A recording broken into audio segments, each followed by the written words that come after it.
నమస్తే. ఇమ్మిడి రవి కాదు కాదు ఐబొమ్మ రవి. సో ఈ పేరు చెప్తేనే జనాలు టక్కున గుర్తుపట్టేటువంటి పరిస్థితికి వచ్చింది.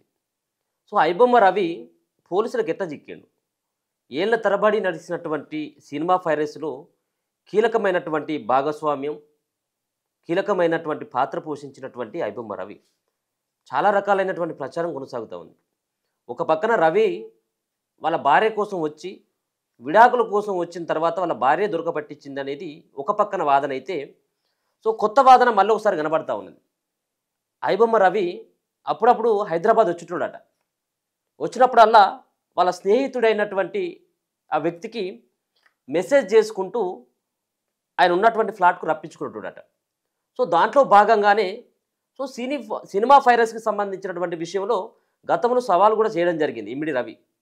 దమ్ముంటే పట్టుకోరా షెఖావత్ అన్నట్టుగా దమ్ముంటే పట్టుకో అంటూ తెలంగాణ పోలీసులతో పాటు యావత్ పోలీసు వ్యవస్థకి ఒక సవాల్ విసిరిండు.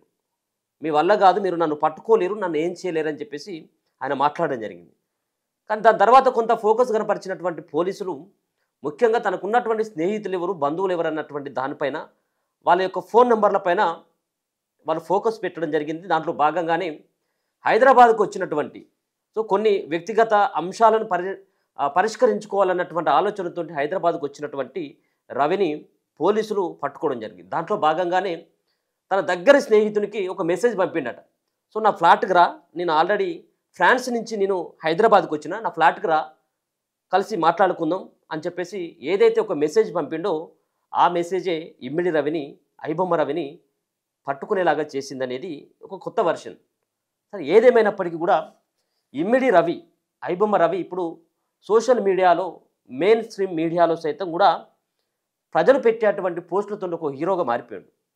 సో ఆయన చేసినటువంటి వ్యవహారాన్ని ఎవరు కూడా సమర్థించలేము. ఎందుకంటే సినిమా పరిశ్రమలో ఒక పెద్ద సినిమా పరిశ్రమ అంటేనే సో ఎంతో కష్టంతో కూడుకున్నటువంటి వ్యవహారం అంతా కూడా. వాళ్ళంతా కూడా డబ్బులు పెట్టి సినిమాలు తీస్తారు, కాదని లేము. దాన్ని ఈయన చేసినటువంటిది ఒక నేరమే అనుకోవచ్చు. కానీ దానికి వెనకాల ఉన్నటువంటి ఆ నేరం వెనుక ఉన్నటువంటి పరిస్థితులు ఏంటి, అసలు అలా ఎందుకు చేయాల్సి వచ్చింది అన్నటువంటి దానిపైన ఆలోచించినట్టు ఉంటే మనం చూస్తూ ఉన్నాం. ఒక కుటుంబంతో సహా ఒక సినిమాకు వెళ్ళలేనటువంటి స్థితిలో సామాన్య మధ్యతరగతి కుటుంబాలన్నీ ఉన్నాయి.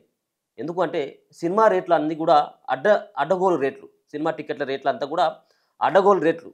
ఇక కొంత ఆ ముఖం జనాల్లో కొంత అభిమానం ఉన్నటువంటి అభిమానం ఉన్నటువంటి హీరోలో లేకపోయినట్లయితే అభిమానించేటువంటి హీరోల సినిమాను అయినట్టయితే ఉంటే ఇక దానికి మనం అంతే లేదు. ఇక కొంతమంది సినిమాలు ఉంటాయి కదా, దీంట్లో రామ్ చరణ్ కావచ్చు, నహాని కావచ్చు, చిరంజీవి కావచ్చు, మహేష్ బాబు కావచ్చు, ఇట్లా చెప్పుకుంటూ పోతే కొంతమంది హీరోలకి వాళ్ళ సినిమా రిలీజ్ కాగానే అమాంతం టికెట్ 200 ఉన్నటువంటి టికెట్ 2000 పెరిగిపోతుంది.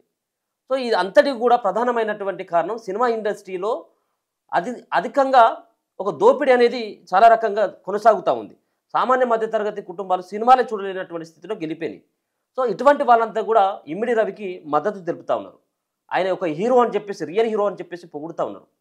సో మొత్తానికి ఆయన దొరికినటువంటి తీరు, ఆయన దోస్తుకి మెసేజ్ పెట్టడం, దాని తర్వాత పోలీసులు అదుపులోకి తీసుకోవడం, మొత్తానికి పోలీసులు అదుపులోకి తీసుకున్న తర్వాత సైబర్ క్రైమ్ పోలీసులు 5 రోజుల కస్టడీకి కోర్టును కోరడం జరిగింది.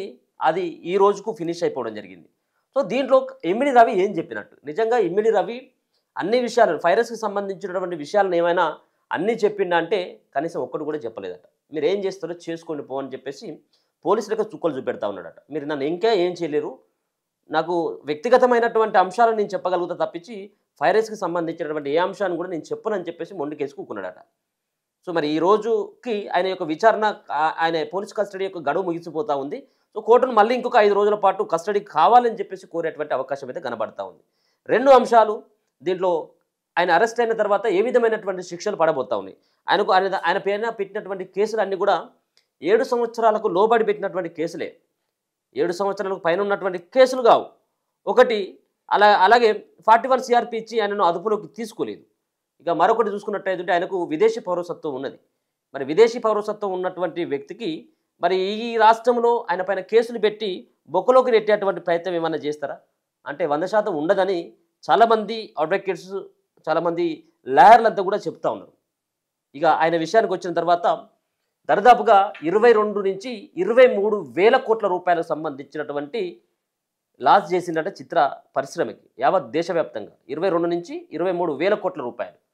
అంటే ఒక సినిమా కాదు, 2 సినిమాలు కావు, 100 కాదు, 1000 కాదు, వేల సినిమాలని హిందీ, తమిళ్, తెలుగు కావచ్చు, మరాఠీ కావచ్చు, ఏ భాషలో ఉన్నటువంటి చిత్రమైనా కానీ ఈజీగా పైరసీ చేసి వాటిని అన్నిటి కూడా ఐబొమ్మ అనేటువంటి వెబ్సైట్లో పెట్టి అది మరి బెట్టింగ్ యాప్స్ ప్రమోషన్ కోసం మరో పక్కన వీటిని అన్నిటి కూడా సినిమాలు రిలీజ్ చేసి సినిమా స్టార్టింగ్లోనే ఈ బెట్టింగ్ యాప్స్ ప్రమోట్ చేయడం ద్వారా ఆయనకు డబ్బులు వచ్చేటి అనేది ఇంకొక పక్కన వాదన. సో మొత్తానికి అటువంటి సినిమాలు వేల సినిమాలను ఫైరౌట్ చేసిందట, వేల సినిమాలను ఫైరౌట్ చేసిందట.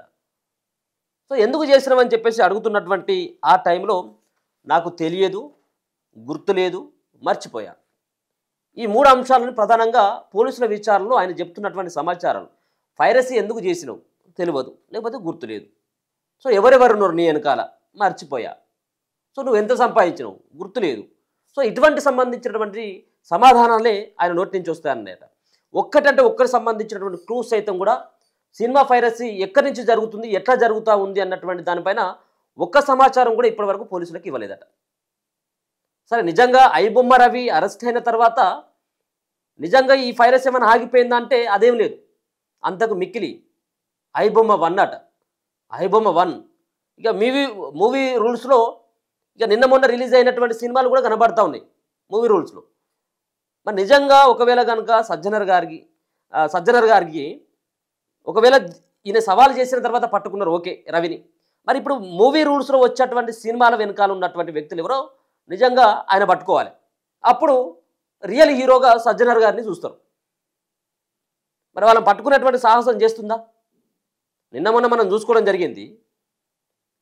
ఏపీకే యాప్స్ ఏవైతే ఉన్నాయో అవి వాట్సాప్లో వస్తున్నటువంటి చాలామందిని మోసగించేందుకు వాట్సాప్లో ఒక బల్క్ లింక్ పంపించేసి దాంట్లో మోసం జరుగుతూ ఉన్నది. వాళ్ళని కూడా పట్టుకోవాల్సినటువంటి అవసరం ఉన్నది కదా. మరి ఆ వైపున కూడా మీరు ఆలోచించాల్సినటువంటి అవసరం కూడా ఉన్నది కదా. సరే, ఏదేమైనప్పుడు కూడా ఈయన చేసినటువంటి దాన్ని మనం వెనకేసుకొస్తున్నామంటే అది కూడా కాదు. ఈయన చేసింది 100% కూడా నేరమే, మనం ఎక్కడ కూడా కాదనలేం. కానీ నేరం చేసినప్పుడు కూడా ప్రజల దగ్గర నుంచి వస్తున్నటువంటి భారీ స్పందన ఉంది చూసారా, నిజంగా కూడా ఆశ్చర్యం వ్యక్తం అవుతుంది. అంత పెద్ద మొత్తంలో ఆ వ్యక్తికి అంత మద్దత, ఒక హీరో అని చెప్పేసి పోలుస్తూ ఉన్నారు. ఆయన కోసం ఫ్రీగా వాదించేటువంటి అడ్వకేట్స్ వస్తూ ఉన్నారు. ఆయన కోసం ఎన్ని పైసలని పెట్టి బయటకు తీసుకొస్తామని చెప్పేసి చాలామంది మద్దతు పలుకుతూ ఉన్నారు. కేవలం తెలంగాణ, తెలుగు రాష్ట్రాలే కాదు, యావత్ దేశవ్యాప్తంగా చాలామంది ఇమ్మిడి రవిని బయటకు తీసుకొచ్చేందుకు మా వంతు కృషి చేస్తామని చెప్పేసి మాట్లాడుతూ ఉన్నారు.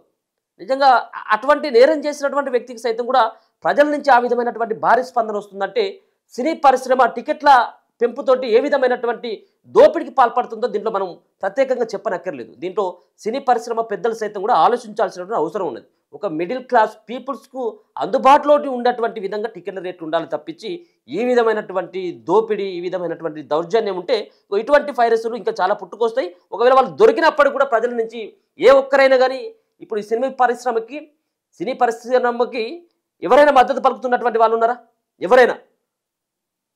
ఎవరు లేరు, ఎవరు కూడా కనబడట్లా.